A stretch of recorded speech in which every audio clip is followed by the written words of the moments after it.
My point is that the best case scenario for Israel would be a war between Iran and the United States, and Israel being at the margins of the war, not being that much involved in the war.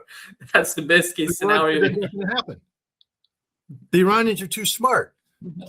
They said, correct me if I'm wrong, but the statement is, if America bombs us, we hit Israel with everything we have, because we treat Israel as an extension of America. We don't separate the two.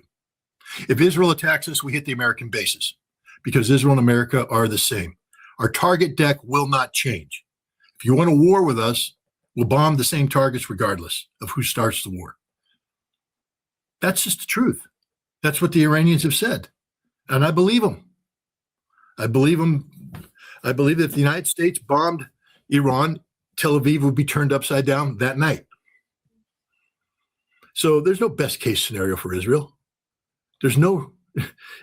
Israel's in an existential crisis of its own making by defining Iran as the greatest threat in the world to Israel, and therefore a threat that needs to be taken out.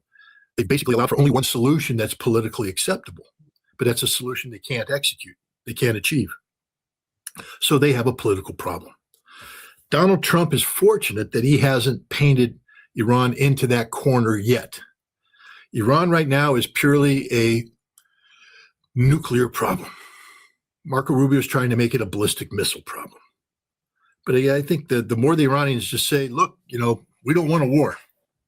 But the only reason why we're here today is because we have these missiles that you're scared of, and we're not giving them up. If you want us to give them up, you have to not only pull all your aircraft carriers away. Here's the deal. This is what I would tell them. We'll take our missiles off of frontline status and put them in storage spaces. You take your aircraft carriers and put them into port. And then as you decommission your aircraft carriers, we'll decommission our missiles.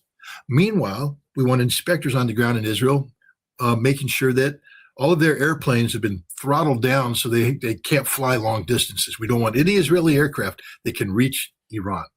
And what reach Iran means they can't fly into Iraq and fire their standoff missiles. So you eliminate Israel's long-range strike capability verifiably. You eliminate your ability to, and then we'll get rid of the missiles. Fair's fair, right? Because anything else is just setting Iran up to be destroyed. The only reason why Iran exists today is because of its long-range ballistic missile program. That's it. That's the only reason. And to give it up and not insist on other changes is suicide.